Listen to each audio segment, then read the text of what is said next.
Hello everyone, this is Abhi from Captain Fresh and this is the Captain's Corner. These podcasts are unplugged conversations with people who power us. As we come closer to the end of this exciting year, let's take a look back at what this year has meant to both our leaders at work and outside of it. This is the 2022 retrospect and let's see who we have with us today. Hey, I'm Karthik Sreeraman, known as SK in this org because unfortunately there are too many Kartiks. I head the organized retail business for Captain Fresh. Hi Karthik, welcome to the chat. Yes, I'll be looking forward to it. Yeah, I know. So firstly, we had no control on too many Kartiks in the org. Yeah, So, but unfortunately, or actually fortunately, you have a very nice surname. yeah, So SK works perfectly, yeah. right? So let's make sure that this doesn't sound like every other interview. So I'm not going to start with the obvious, tell me more about yourself. I'm going to instead twist that question into something else.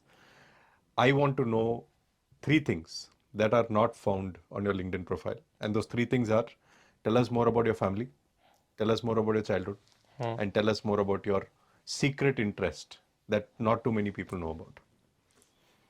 Okay, so yeah, so I am from Chennai, Chennai boy, born and brought up in Chennai. I think lived the first 25 years in Chennai, but then have I think moved across the country, Bombay, Delhi, Calcutta, now Bangalore.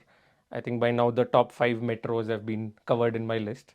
My family, yeah, I stay with my wife, who heads marketing for a startup, and then I have two kids who take up all my time. One is a 9 year old, one is a 3 year old. And secret interest, I think, yeah, very few people will know, is that I am very passionate about whistling. It's something that I do quite a bit. I Wow. used to play a lot of violin when I was younger, but violin is possibly more effort where I need to sit at a place, etc. So whistling is more on the go. So I think that's Wow. something that I do a lot of, yeah, whenever I I'm, find the time. And I'm, it could be sometimes suddenly one of the rooms you might come in Captain Fresh, I might be thinking, but I might be whistling. unconsciously whistling also. So Oh, yeah. interesting. This I did not know. Oh, okay. You must whistle the next time we are, Yeah, yeah, definitely. you know, I won't ask you to whistle on this show, but Yeah, yeah, some other time. yeah, Got it. definitely. Right. So let's start at the beginning. Uh, what are the three, four things that you want to take away from 2022? Okay. So I think from a personal level, I think 2022 was first about health, right? I think there was a lot of focus on getting back into shape, finding time for sports, etc.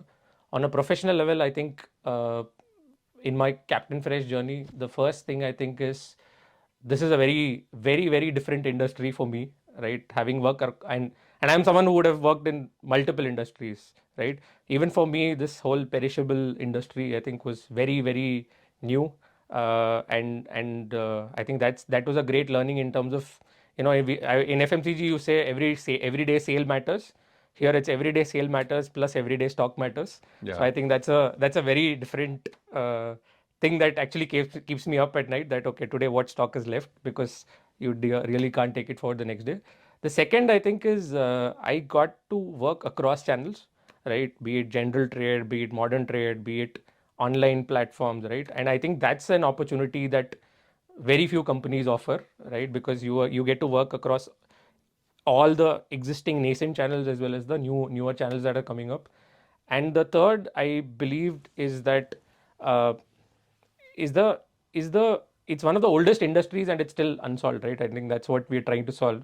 So there is so much more curiosity in terms of how are we going to go about solving it, and how do we really crack it, because not many players are really tried doing this, right? So yeah, that would be it for me. Got it. So, are you a morning person or a night owl? I Okay, so I can be both, honestly. Okay. Uh, I'm very happy to be a morning person also. Like so when I say morning, I'm someone who is happy waking up at 4 in the morning, Okay. right? I'm So my good hours are actually 4 in the morning to like 12 p.m., 1 p.m. Hmm. And then again, possibly evening 5, 6 p.m. onwards, also like I can stretch. It's that afternoon time, which is where I am not Which is really, least productive. which is not the productive time, but like night also, if it stretches into it, I think. But which one do you prefer? I mean, if you were given a choice, would you rather be a morning person or a night person? So I think because I'm from Chennai, I was always a night person earlier because the morning weather didn't allow you to be a morning person. Now in Bangalore, possibly I can be more. I would be more a morning person because Yeah. you get up in the morning, you see the beautiful weather outside. Yeah. It just like it's so It's a good encouraging. motivator. Yeah, it's a big motivator. Yeah. So I mean, coming back to the number of hours that we spend at work, right? I think all of us in our own ways spend long hours at work, in office, outside office, traveling, doesn't matter. But what is your biggest stress buster? So how do you disconnect from it at the end of a day, for example?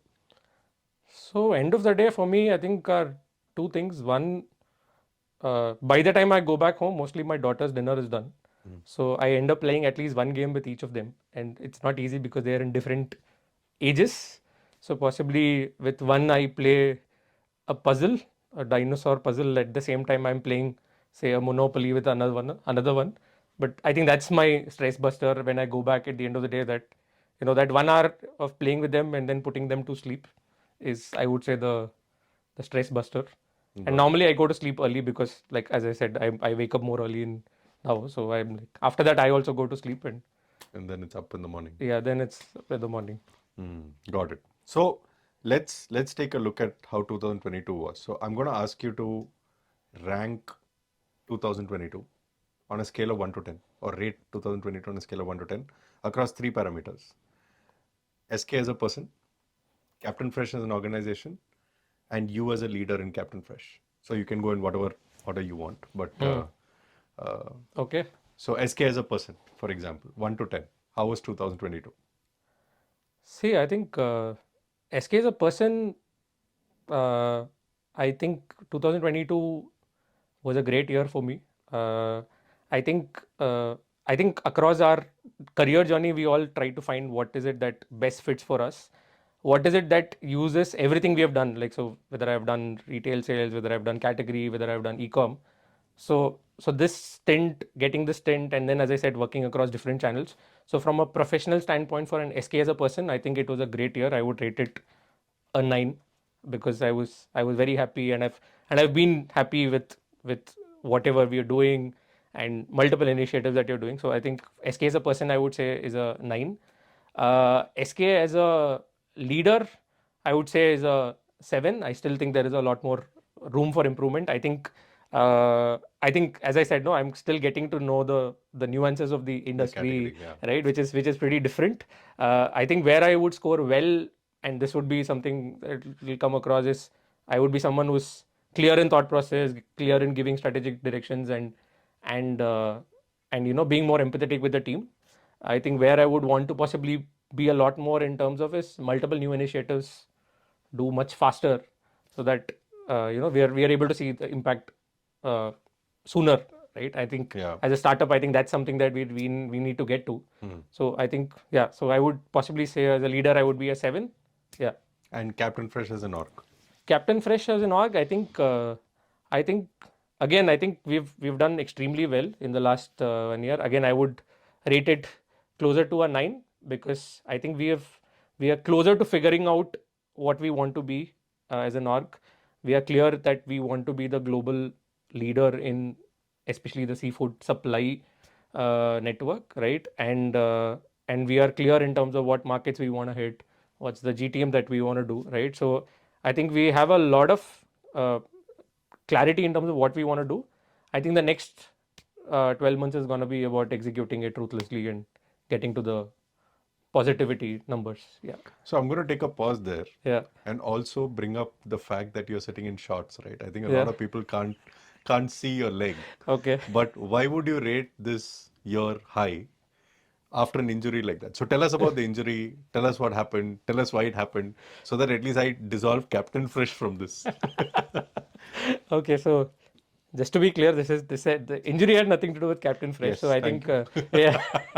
Before so we scare so everybody else. Yeah. so So yeah, I think normally on weekend I definitely try to take some time out to play, because it's for me playing a sport is a I'm normally a very positive, smiling person. You'll not really see me angry.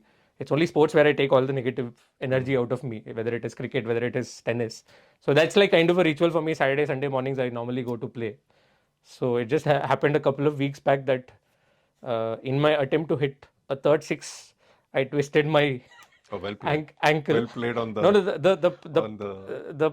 the problem that happened was the I hit the ball. After that, I didn't see where it went, Oh, and after that, I was on the ground. And after that, say a couple of hours later, I still asked my friend, "Did we win the match?" But so this is a ligament tear. this is a ligament tear in my ankle, unfortunately. So it's gonna take some time. I'll have to find out some other stress buster in the meanwhile, Hmm. right? I know. Before you get Right. back to sports, yeah. Yeah, before you get back to sports. So I was thinking possibly I've not played a PlayStation in a long time. Probably thinking that might be time to rent one Hmm. so that I can do some Uh, WWE PlayStation. or Tekken or something and bash people up online if I'm not able to if I'm not able to Do it hit on the hit the ground. ball offline. So Got it. Got it. yeah. So, what's the one thing that's really caught you off guard this year? Like, if you had to pick the most unexpected twist of events, what would that be? Uh see for me I think it was the seasonality, right? While I know people, there were leaders and my teammates who said things are gonna, you know, take a nosedive, right? I don't think I was prepared for it to happen it this way, right? Because obviously India is a country of multiple festivals and there are multiple no meet days, right? So at the end of the day, then as I said, there is pressure every day to kind of move the stock out. At the same time, do your numbers. I have been in Coke, so I'm aware of how seasonality works, right? So in a Coke, you know that 50-60% of your volume will happen in the 3 summer months. After that, It's a it little it bit is of a. gonna be reduced, but probably there it's okay if I can manufacture and keep. I can Hmm. always sell Correct. You tomorrow or can't day do. after. Yeah. Yeah. Here, once I've gotten the stock, I don't think I can do that. Yeah. So I think that seasonality bit and the whole planning, I think first understanding, planning accordingly, and then kind of executing it. I think the seasonality bit or the festival bit, like I think in earlier holiday calendars, I used to look forward to I know. a particular holiday, saying, okay, Pongal, it's a holiday. Yeah. And now I'm like, Pongal, oh no, no midday. In fact, this is one of the very few industries where festivals are bad, Yeah. right? For business, Yeah, correct. right? And it kind of hit me also quite hard because we always look forward. So in whichever retail business you are, you always look forward to a festival Correct. because walk-ins go up, consumption goes up, spend goes up. This is the anti of that, Yeah. and kind of no meet days and a bunch of other things. Fully Uh, agreed. yeah. So let's talk about you and the team dynamic for a second, right? So you've got a great team. It's a team that spreads across multiple cities, quite a large team in terms of number of people. If I was to ask you, what is the one thing that you think your team has imbibed from you, or you've been able to, instill in them, and what is the one thing that the team has taught you? What would they be? Okay. So I think what the team would have picked up from me is I would say structured thinking, because I would say earlier we were a lot more heavy on execution, the everyday, like it's an everyday business, right? Yeah. So I think what I was kind of trying to teach them or kind of make it a habit is take time off for the strategic thoughts, take time off for the strategic initiatives that you're doing, right? Otherwise you're too caught up in that daily hustle. So I think that, and saying okay, every Monday morning we will, first half we will only devote to what is the strategic piece we are doing. And the Friday we will kind of follow up on it. Okay, are we there, are we moving? I think that's the piece which I think That the team would have picked up from me, not in terms of thought process, and also I think in terms of putting it down in a structured manner. I think that's something that helps all stakeholders to understand. So I think that's something that the team would have picked up from me. I think what I am picking up is the hustle from the team, right? I don't think this level of hustle I've seen in any other org, right? Everything from trying to sell stock at 1 a.m., 2 a.m. that I think we have done, to finding a new business opportunity, which is like say something that we wouldn't have explored, but it's another channel that we really look at, right? So I think the because it is not a very evolved industry in terms of not a lot of large players that have been operating. I think there's a lot more room for hustle to get into new channels and get into new products, and then strategically scale them. So I think that's what I am picking up from the team, because every day they come up with some new solution, some new thought process on this. Yeah. Got it. No, that makes a lot of sense. So if I was to ask your team to describe you in 3 words, what do you think they'll say? Okay, I'm hoping they will say this, but Yeah. No, we will check with them. okay. We'll cross check. But what do you think they So would say? I think the first would be happy or positive. I don't think I give off any negative vibes to anyone. Second would be approachable. I think I've kind of always been telling the team, if there's anything that they want to discuss, door is always open. They can, and this is to the entire team. And the last one I would say is again what we discussed in terms of thinking strategically, in terms of okay, So it's not, structured thing. yeah, structured thinking in terms of putting a structure and then going through the problem statement rather than generally talking Trying to all do over too the many place. things. Yeah. Yeah. So I think that's Got what. it. Got it. Great. So let's take a step back. And we have spoken a little bit about your personal life, a little bit about your professional life, your journey at Captain Fresh. So if I was to ask you, what would be the one skill or one quality that you would want to use from your professional life in your personal life and vice versa, what would that be? Okay. So I mean, like, so from a personal life to professional life, I think it's about showcasing how to do things, right? Again, going back to my kids, if I tell them to do a puzzle, they'll not do it. I have to sit with them. I have to actually make them do it. You have to handhold. And it's, I mean, among 100 pieces, I might only fit 5 pieces, but I need to sit there and do those 5 pieces. Otherwise, my kid is not going to do it. It won't So get them started. it won't get them started. They'll be like, so then it becomes work for them, right? In similar way, I think it's with my team also. The more I am with them, I'm in the market, I'm talking to people, right? I think Yeah. that is would have a lot higher impact than uh, a lot more of remote handling is what I would say. So I think that's what I would say from a Personal personal to to a yeah. professional. From a professional to a personal piece, I think what I'm seeing is I'm seeing people with very varied backgrounds, right? I think there are people who have worked in, say, vegetables. There are people who worked in fashion, right? So what what the kind of people we have is a beautiful amalgamation of different things.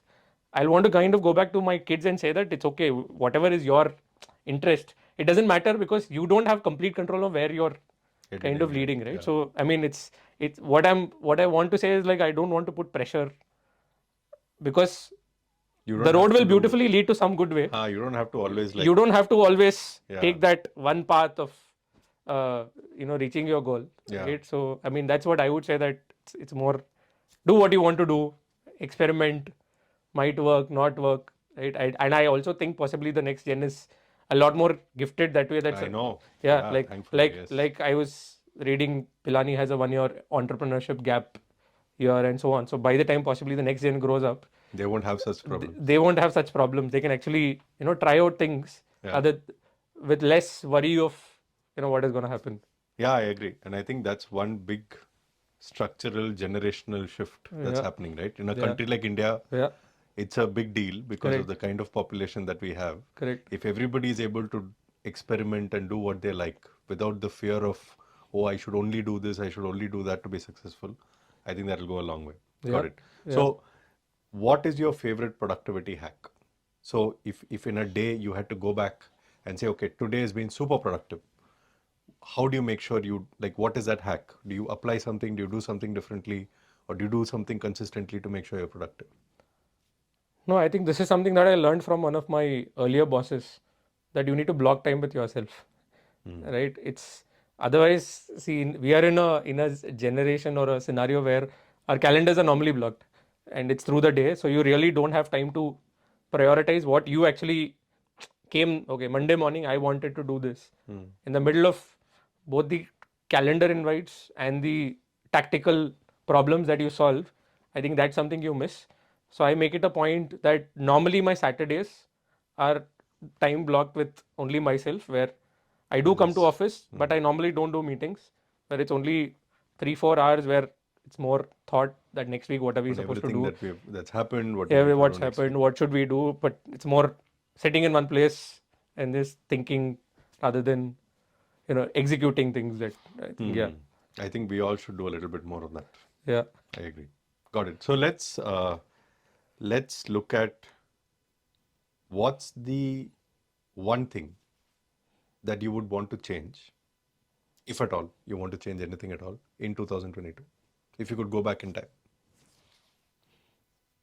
If I could go back in time, It needn't be professional, it could be personal, professional. You could say, I wouldn't want an injury in my ankle, whatever works. But the one thing that you would really want to change in 2022 if you had a chance. yeah, I think 2022 has been good, to be honest. Right? I don't All really, optimists we have. yeah, yeah. Yeah. As I said, I think I rated the year high, so I don't think I want to Change change anything. anything. This is it's okay. It's I'll figure out what to do with this time is what how I want to look at it. But I No. think 22 has Okay. been good. Super. So let's final question. If there is one thing that you want to do more of in 2023 from what you had done in 2022, or something new you want to do, versus the one thing you want to stop doing and not take it forward to 2023, what would it be? Now, what I want to do more of is take very high impact projects and spend more time than there. I believe that in our current scenarios there's a lot more execution that I do, and I think from my standpoint and an org standpoint, that's something that I want to a lot more of my time on, right? Where I take some of the high impact Bigger. projects that Yeah. we do look at, but again, follow that up as ruthlessly as we do the everyday numbers and margins and so on, right? So I think that's what I would want to do. What uh, what I would want to not carry forward to the next year is, I mean, I think it's the same thing, like execution less, And more strategy. more high impact, not do 200 things, take top 20 things, ruthlessly focus on that, track that every day, and possibly do that. I think that's what I would want to do. Super. So SK, thank you for Yeah. taking the time. Thank Yeah, you for sure. coming on, especially when you're injured. So wishing you a speedy recovery on that. Yeah, yeah, definitely. Hoping to Thanks. see you not limping around office. The way we see you today, it makes us feel a little bad because our office isn't like multiple floors, moving around. All that is not helpful. But wishing you a speedy recovery. Thanks for Thank taking the you. time, and I'll see you in the meeting. Yeah, yeah. Great. Thank you so much. Lovely conversation, Abhi. Thank you. Thank Thanks, you. SK. Thank you.